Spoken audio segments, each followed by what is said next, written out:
Welcome into Gateway Center Arena, where Game 1 is wrapped up and the Fever are in a 1-0 series deficit in this best of three, falling by a final score of 80-68 at the hands of the Atlanta Dream. Just talking about the fouls, obviously I'd used both the challenges in the first half, and it seemed like the tension boiled over in the fourth with those technical fouls. Just how frustrating was that today? It's very frustrating. Very frustrating. Nobody likes to use their challenges in the first half. Down the stretch, and that's the frustrating part of this game, in addition to the officiating. This game could have been won by the Indiana Fever. Could have been won. Playoff basketball is supposed to be about grit, hustle, and the roar of the crowd. That's exactly what fans packed the arena for when the Indiana Fever squared off against the Atlanta Dream last Sunday. Every dribble was magical. Every shot seemed heavier. But instead of people talking about the highlights and buzzer beaters, the spotlight shifted somewhere else: the referees. Fever coach Stephanie White, known for her leadership and fire, found herself in the headlines after blowing up at the officials. What transpired afterwards was so terrific, Caitlin Clark had to step in. Now everyone who witnessed that playoff has got a question. Is the WNBA so corrupt to the extent of rigging a game just to prove a point? Hit like if you've ever felt a game was decided by refs, not players. Now these two teams, they haven't played each other in well over 2 months. July 11th was the last time they took the floor against each other, but since then, a lot of roster turnover, specifically on the Fever side, and for the Dream, just pretty much reloading their starting five. And you knew this was going to be a physical matchup, but the Fever were up to that test, especially early on in this game, setting the tone. They even built a 3-point lead after the first quarter. And then the biggest thing about this game, when you look at it big picture, the second and fourth quarters, where the Fever were outscored by a combined 17 points, and then here they are losing by a total of 12. The scoreboard at the playoff told one story: Atlanta Dream 80, Indiana Fever 68. But if you watched closely, the real story wasn't just about shots made or missed. It was about whistles, challenges, and frustration boiling over. From the jump, Stephanie White had her hands full with the refs. She used both of her coach's challenges before halftime, and here's the kicker: she won both. That meant the referees had already gotten 2 big calls wrong in the opening stretch of a playoff game. That's a nightmare for any coach. A total nightmare. Winning the challenges didn't ease the tension. It only proved that mistakes were deciding the flow of the game. Then came the second half. Fans at home and in the stands pointed out questionable fouls, missed calls, and non-calls that seemed to pile against the Fever. Social media clips spread like wildfire, people replaying moments frame by frame, asking if the refs were blind or biased. By the fourth quarter, Stephanie White had reached her limit. A whistle against her squad was the last straw. She stormed onto the court, words flying, and the refs hit her with a technical foul.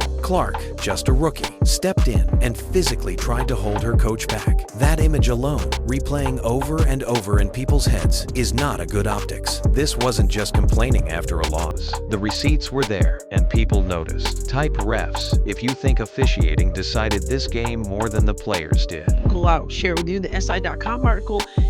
It's talking about how they didn't have the depth or whatever to combat down the stretch, and that's the frustrating part of this game, in addition to the officiating.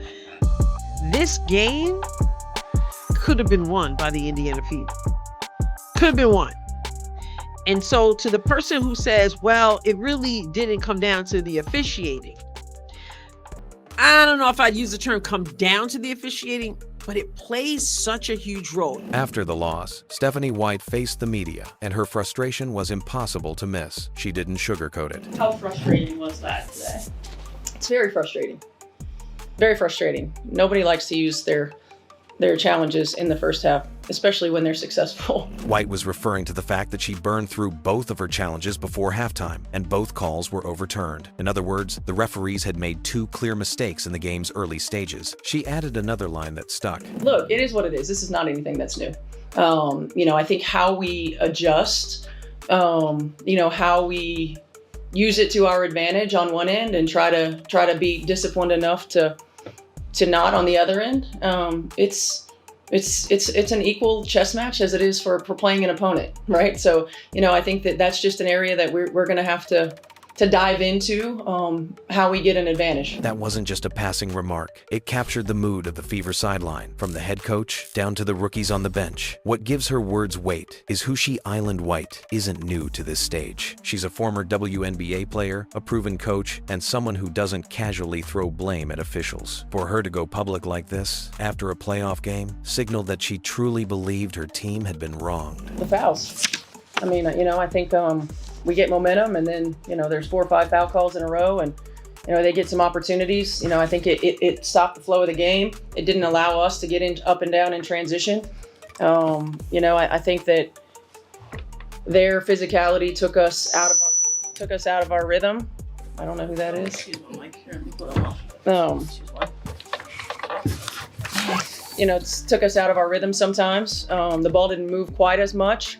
But the games are at this time of the year especially, but mostly all the time, it's the margins. 18-second chance points. Her tone wasn't the same as making excuses. It came across more like disappointment that the game, which the Fever had a chance to steal on the road, slipped away not only because of missed shots or inexperience, but because of what she saw as preventable officiating errors. For a coach known for composure, seeing her erupt on the sidelines and then deliver such pointed words afterward underscored just how much this one stung. This playoff clash wasn't the first time Stephanie White has sounded off about referees. Earlier in the season, in a matchup against the New York Liberty, she openly said that her players felt disrespected by the way the game was called. She's also used sharper language at times, calling certain calls egregious and pointing out free throw disparities that left the Fever fighting uphill. That history matters because it shows her anger against Atlanta wasn't just a one-time outburst. Instead, it's the boiling point of months of tension. The Fever are a young team led by rookies like Caitlin Clark,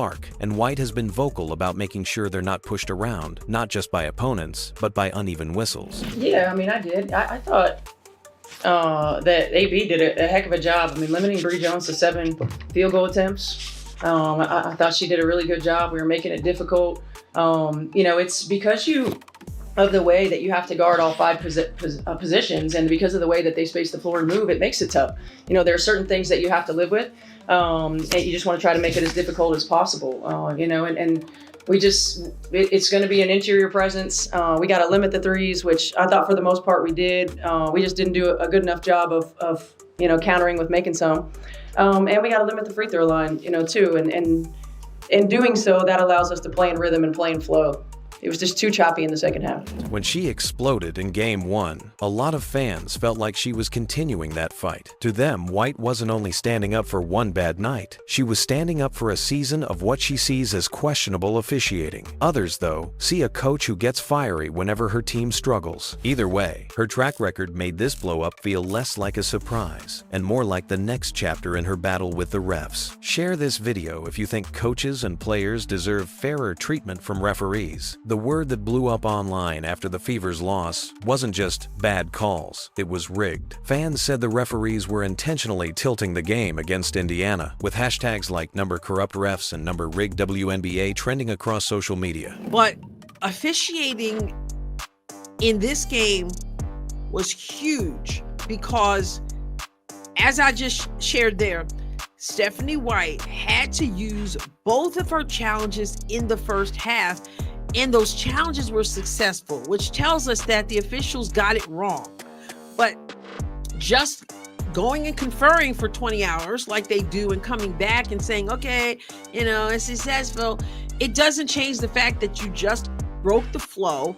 It doesn't change the fact that now I've used my challenges. Now, here's what's factual. Mistakes happened. The fact that White used both of her challenges successfully in the first half proves that. The referees did miss calls, and those misses shaped how the game unfolded. But what isn't factual is the idea of actual rigging, corruption, or intentional bias. There's no evidence that the refs were trying to decide who wins. Still, sports aren't just about facts. They're about trust. If fans feel like games are unfair, then the damage is done. done. It's like taking a test and the teacher marking your right answer wrong. Even if they later fix it, you already lost faith in the process. That's why conspiracy theories take root so easily in sports. The NBA hears them every season. The NFL constantly battles accusations, and boxing has been plagued by claims of fixed fights. For the WNBA, it's still new territory. But moments like this give those whispers a much louder platform. Type rigged if you believe leagues sometimes protect storylines, or just bad if you think it's simply human error. Stephanie White's technical foul is a moment that says everything about playoff pressure. Coaches try to stay calm, but when they feel the game is slipping away unfairly, the emotions pour out. What makes this even more memorable is who ran to hold her back. Caitlin Clark, the rookie sensation. That single snapshot went viral. The fiery veteran coach exploding, the young star pulling her to safety. This isn't even about her getting tech. It's about seeing a coach care enough to put her reputation on the line, fighting for her players when it mattered most. White's explosion showed raw passion, bottled up frustration, and the very human side of competition. Yeah, I thought we got a little stagnant. We held the ball a little bit too much, didn't get it moving side to side, get to multiple actions. We got a little tunnel vision on trying to get it on the first or second look. And they're a really good defensive team. That's not going to happen. And if it does, it's because of a breakdown, right? So I think we've got to really hone in on consistently for 40 minutes, getting that ball moving side to side, inline to inline, in the quarter court, getting them in rotation. And then we got to take our open shots. Whether we're making shots or missing shots, we got to take them. We can't get hesitant, and I thought we did a little bit at times. For the Fever, this loss is more than a negative score in the record books. The way officiating shaped the game shows young stars like Caitlin Clark that the league isn't always a level playing field. Imagine being a rookie, already under the brightest spotlight, and watching your coach explode at refs. It sends a signal the system doesn't always feel fair. Hit subscribe if you think Caitlin Clark and her peers deserve a fair shot without the refs in the way. The WNBA is in the middle of historic growth. Expansion teams on the horizon, new TV deals, record-breaking viewership. But with that growth comes a responsibility, making sure the games feel fair. Right now, officiating is one of the league's biggest question marks. White's outburst put a spotlight on a larger issue. Are refs being trained well enough? Is there real accountability when mistakes pile up? In the NBA, officials are reviewed, disciplined, sometimes even suspended after poor games. Should the WNBA follow that model? It was toward the end there where the officials started inserting themselves in the second half, which they did. So you could look at that and go, okay, the officials inserted themselves in the second half when it was close, and that's when it blew the roof off. And it's true, right? There was a certain point where the officiating had an absolute definite impact right then and there.